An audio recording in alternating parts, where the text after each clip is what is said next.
And here we are with list 2 for Wednesday, 24th of May. Shortcuts Record, Stephen here. Yeah, we got some pop, some prog, definitely some classic rock. Lots of classic rock tonight, guys. Lots of classic rock. But I'm going to start here.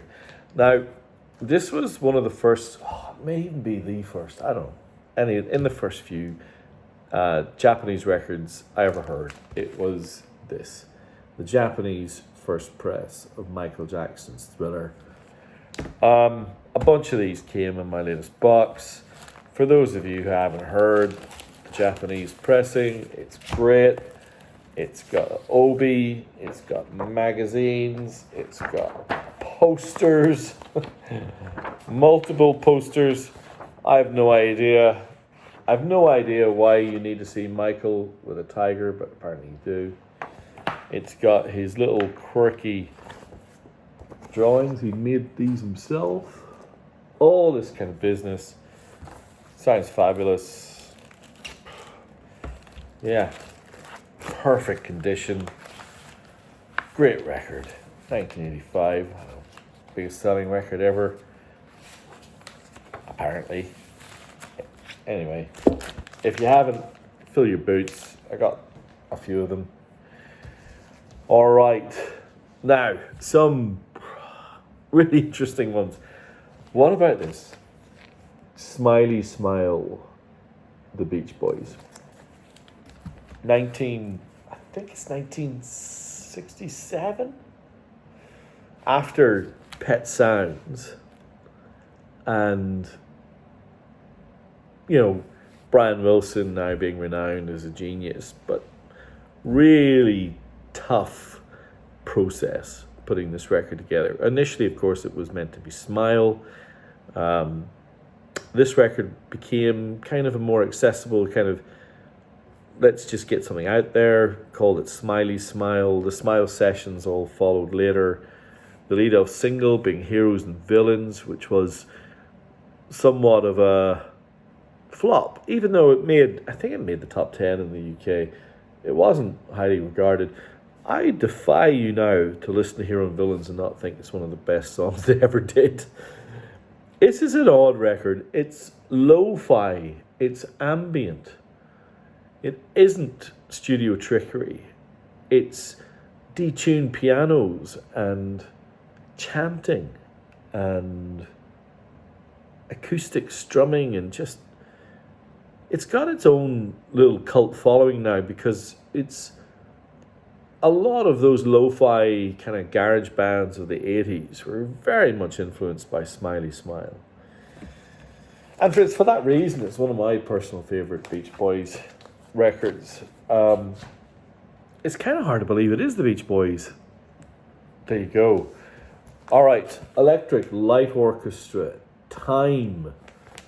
1980, 1981, more of a synthesizer-driven concept record about a man, I think from the 1980s, being transported to 2095, and it's a record about technological discontinuation and being out of place.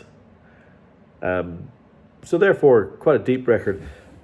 You couldn't really call this a deep record, but I'm kind of fascinated by it. This is Paul Stanley by Kiss. 1978, all 4 members of Kiss released a solo record. So there's Paul Stanley's, and he's dedicated it to Ace, Gene, and Peter. So Ace Frehley, Peter Criss, and Gene, whatever you call him. There's pictures of the 4 sleeves. Gene Simmons. There's the usual Japanese lyrics and English lyrics, always. But this is pretty cool. It turns out that each of those solo records released, I think it was in September 1978, had a poster. And the poster had jigsaw pieces. Can you see those? And they all came together to form this mega image of the band. So this is the Paul Stanley poster. That is pretty damn rare. Hard to find, especially in this condition. This record, it's as near to mint as you'll ever see. It's in fantastic condition. Goes without saying, I've never had anything like this before. I didn't even know this was a thing. So I didn't know that they did that. I suspect there'll be somebody out there who'll love that. All right, Queen. Their 6th album. Their best gatefold as well. The great thing about these Japanese pressings with the hard cardboard gatefolds is that they just retain their magnificence for literally decades. Look at this. It's fantastic. Also, one of their better albums, I think. Less prog, less ambitious. You know, if you're going to have your opening 2 tracks be We Will Rock You and We Are the Champions, it gives you a sense of what this record's about. It's about immediate sugar hits. Sheer Heart Attack, it's great. Yeah, and the Japanese pressings of Queen. In fact, there's a bunch of records to come where the Japanese pressings on the likes of what label was Queen? I can't remember what label that is, but these Vertigo pressings that I have to come, balls out brilliant. They sound great. This does too. Although I'm gonna focus on this for a little bit before we get to Thin Lizzy. Scary Monsters, David Bowie. I love this record. I'm just going to talk to why for a bit. Obviously, the Berlin trilogy of Low, then Heroes, then Lodger are renowned, and rightfully so. They're discordant masterpieces of alienation, creating glacial and beautiful art. And he had the likes of Carlos Alomar and Tony Visconti, who are also in this band, but more importantly, he had Brian Eno. And he and Eno would create these melanges. He would have these spark plug ideas with Eno. Eno, though, thought that the whole Berlin trilogy kind of fell apart with Lodger. I don't think he ever really liked that record. And it is, therefore, well, I like it a lot. It's one of my favorites, but it's definitely not loved the way that Heroes or Low is. So Bowie left Berlin. This record was recorded, I think it was recorded in its late 79, early 80s, or early 1980. It was released in 1980. Predominantly recorded in New York. But part of the reason that this record stands out for me is he had predominantly the same band, but he basically sent them home for 2 months. And he said, I want to focus on melodies and lyrics.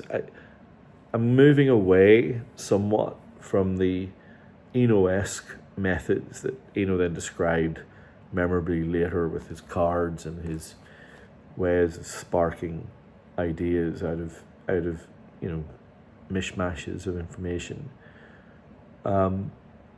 So this is somewhat of a throwback to the traditional songwriting that he did on the likes of Hunky Dory or even Ziggy Stardust, although this isn't a concept album. The guitar playing on this record is wonderful. And the singles, just, Scary Monsters and Super Creeps, Ashes to Ashes and Fashion are the last 3 songs on side 1. The opening tracks, It's No Game, 911, Up the Hill Backwards are no slouches. That side 1 is up there with anything he ever did. And maybe anything anyone ever did. What a run of songs. Side 2's great, but side 1 is magical. Scary Monsters. Okay, one of my favourite bands. I just mentioned them a few minutes ago on the Vertigo label. I don't know, there's some 70s music where the difference in sonic quality between the Aussie first press or even represses, any of them, and the Japanese releases is so stark that it's verging on embarrassing. And I'm not going to name the names here because, it's a shame. But I am going to talk about Thin Lizzy. Aussie Thin Lizzy records are an abomination. They really are. They're so bad. The Aussie version of Jailbreak is an absolute clunker. That, if you watched my previous video, it's over there. The VMP pressing of Jailbreak is as good as my Japanese first pressing. So that gives you an idea of how good that is. Black Rose, Chinatown, and this, which is the rarest of them all, Life, which is a live record by Lizzy. I think recorded in 1982, maybe 1983. Track record's incredible, but if you look on the inside, and you see that photograph of a concert they must have done in their 81 or 82 tour, where they played, looks like on the steps of the Opera House. And look at that crowd over the bridge. It's pretty great. The track listing: Thunder and Lightning, Waiting for an Alibi, Jailbreak, Renegade, Boys Are Back in Town, Cold Sweat, Don't Believe a Word, Killer on the Loose, Emerald, Black Rose, Still in Love with You, The Rocker. Of course, overlaps somewhat with Live and Dangerous from 1978. But the guitarists on this: Gary Moore, Eric Bell, Brian Robertson, Scott Gorham. It's ridiculous, really. You can see there the number of guitars that they had on stage at any one time. So I've been reading some feedback on this, and this record has its fans. A lot of people love Chinatown, and it is great. But this record, Black Rose, is freaking great. Okay, whoa, now some more interesting ones to come. This, Fleetwood Mac, Mirage. So this was the kind of more straightforward, hook-oriented pop rock record that followed Tusk. That really odd and challenging, yet I think quite transcendental double album. I think they're best. But Mirage has its fans. Of course, had a couple of mega hit singles. The likes of Gypsy or Oh Diane, that have made it into the final mixes of many compilations and records. So Mirage by Fleetwood Mac. where Fleetwood Mac pour over every note and care deeply about each cymbal crash and each bass line. The same can't be said about this record. Lord Such and Heavy Friends. Screaming Lord Such. At the time considered to be a kind of London kind of joke, really. But he got his heavy friends together. Jimmy Page, John Bonham, Jeff Beck, Noel Redding, Nicky Hopkins. Just a small bunch. And they made a rock record, which at the time was lambasted. It was torched, absolutely torched by the press. But is now seen through a different lens. It's a great rock record. I don't know what they're hearing in the 60s. It has its quirks. It's pretty sloppy in places. You can kind of hear where Jimmy Page is just cranking it out. But I kind of like that about it. Again, sloppy, meandering, odd you cannot say this about Creedence's second record, Bayou Country, released in 1969. Get this, the first of 3 records that Creedence Clearwater Revival released in 1969 in 1 year. It's just ridiculous. This is the original Japanese first press in beautiful condition on the Liberty label. Japanese Creedence records sound utterly brilliant. This one starts with Good Golly Miss Molly, which is quite the rock out. But you know, you can't go wrong. Proud Mary, Keep on Chugling, and my favorite, Born on the Bayou.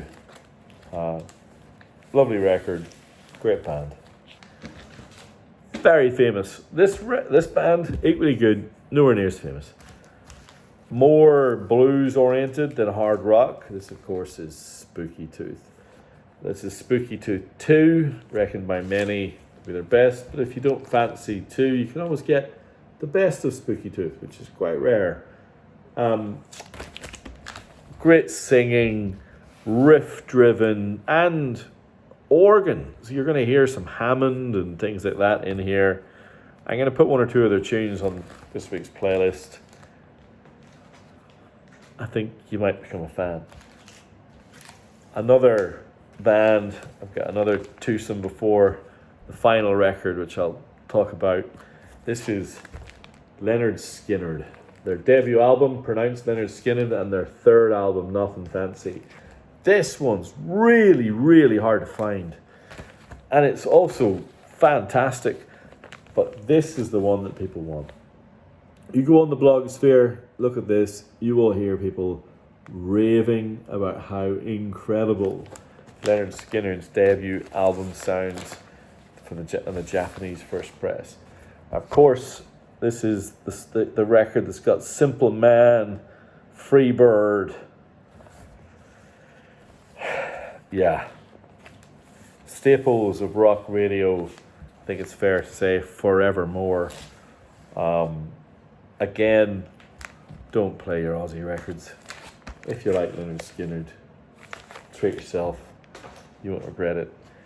Okay, this one I'll save to last because this one I really do think is rather lovely.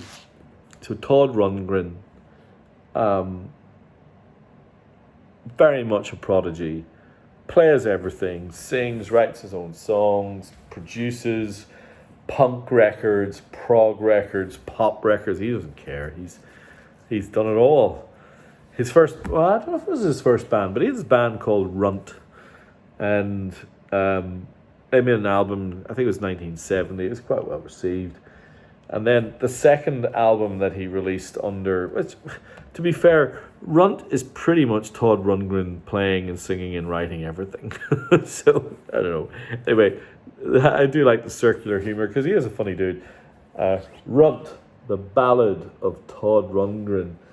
And there he is at the piano with his neck in a noose. And here he is staring back at you with complete insouciance on his face. He just doesn't really care.